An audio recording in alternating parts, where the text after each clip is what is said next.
So in order to explain how an ion forms, consider a neutrally charged atom. Remember, the number of protons and electrons are equal. The overall charge of the atom is zero, the net charge. The valence number, or the number of valence electrons for an atom, can be found using the periodic table. So, to obey the octet rule, atoms tend to use the easiest possible route, which means atoms with a valence number of 1, 2, or 3, meaning 1, 2, or 3 valence electrons, it's easier to lose a few electrons to complete the octet rule. It's easier to get rid of one single electron than it is to pick up 7. It's easier to get rid of 3 than it is to pick up 5. An important thing to note, an atom that loses electrons still has the same number of protons in the nucleus. But it now has more positively charged protons than negatively charged electrons. So remember what we wrote earlier, and you're going to see this a bunch of times. Net charge equals number of protons minus number of electrons. So there are more protons than electrons, which means it's going to be positive. The charge of the ion is now positive. Any ion with a positive charge, and this is just a very general term for any positive ion,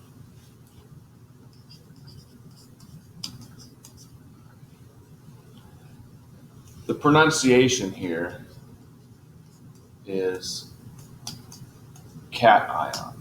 So we're talking about ions. It is cation.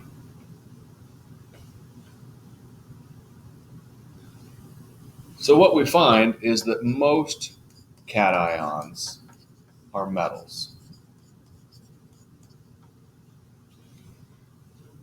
Metals tend to be towards the left side of the periodic table, tend to have 1, 2, or 3 valence electrons. And they also tend to be towards the bottom of the periodic table. We can predict the charge of cations. We can predict the charge of cations of the main group elements just by looking at the periodic table.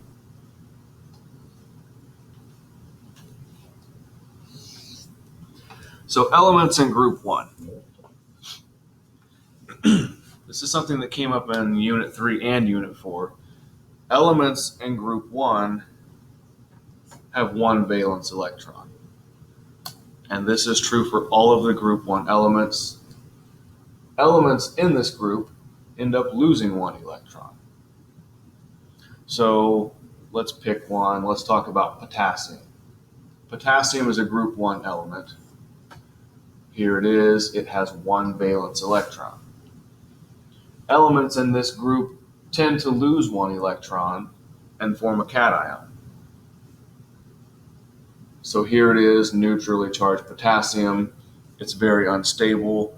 When you open the container, it tends to just explode. And that is potassium's attempt to make itself more stable. That little explosion, well, little is not the right word, that big explosion coming out of the jar when you open the lid is this electron trying to get away. Because it doesn't want to be there. It's too far away from the nucleus. It wants to go somewhere else. And so this is the more stable version. So what we have is, so let's talk about net charge again. Remember, it was the number of protons, which is 19, minus the number of electrons. Elements in this group tend to lose 1 electron. And so it had 19, it lost 1, now it has 18. And so the charge here is positive 1. Positive 1 right here. So elements in this group lose 1 and they form a cation with a plus 1 charge.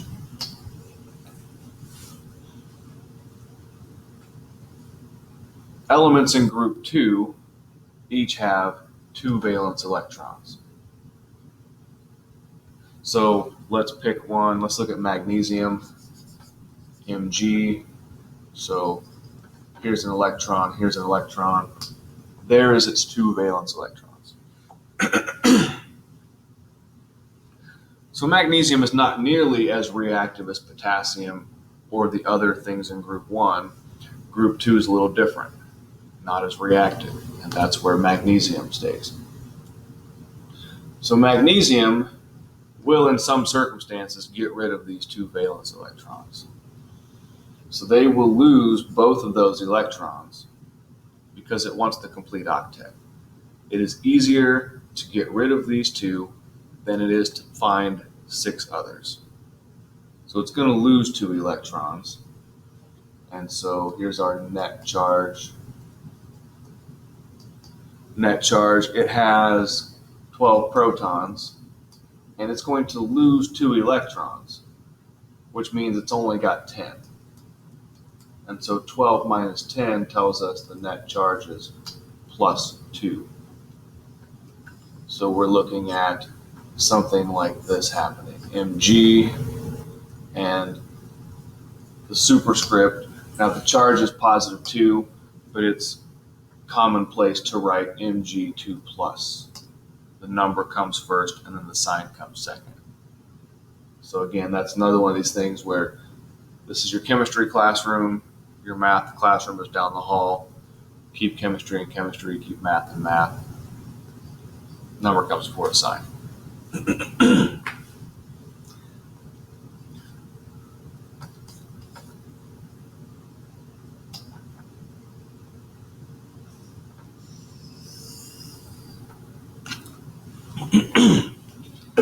So then we have elements in group 3 through 12. If you're looking at the periodic table, this is that big block in the middle. So elements in groups 3 through 12, they form cations, but the charges of the elements vary, and it's difficult to predict using just the periodic table. So these elements are given a name.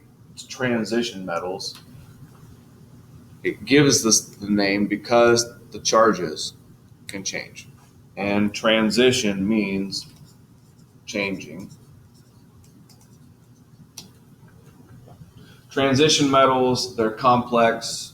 They don't tend to follow a trend when forming ions.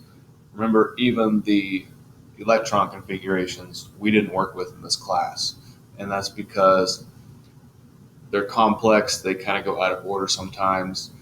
And then they end up making different charges. But when necessary, we can generally figure out the charge of these elements using other clues. And we'll talk about that later in the unit. Then there's elements in group 13. Remember I told you for groups 13 through 18, the valence electrons was the group number minus 10. So elements in group 13 each have 3 valence electrons. So elements in this group are going to lose 3 electrons because, again, it's easier to lose 3 electrons than it is to pick up 5. So if we were talking about, let's say, aluminum, so here's my aluminum atom and it's neutral. These 3 electrons might be taken away by other atoms. So what we end up with is an aluminum ion with a 3 plus charge.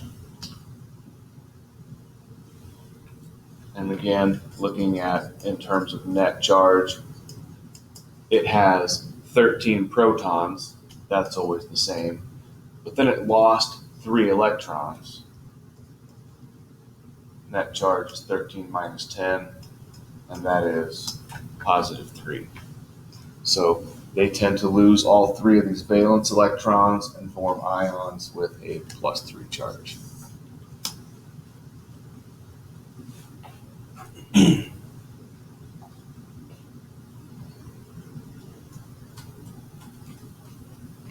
So example 3, I've basically been doing this as we go along rather than just put them at the end.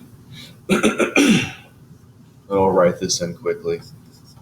So we talked about sodium. We have in the past 11 protons, 11 electrons when it's neutral. Looks something like this.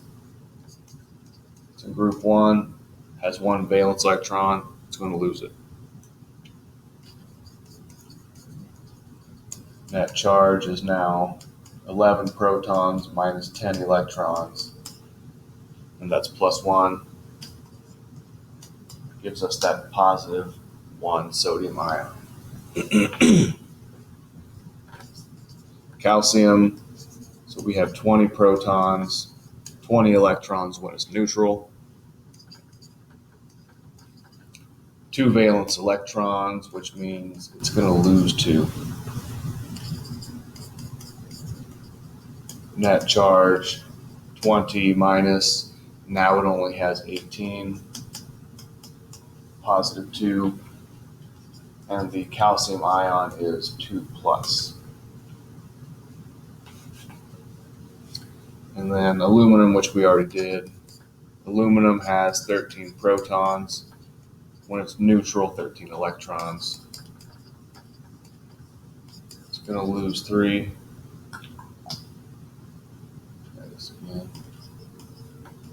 Lose 3.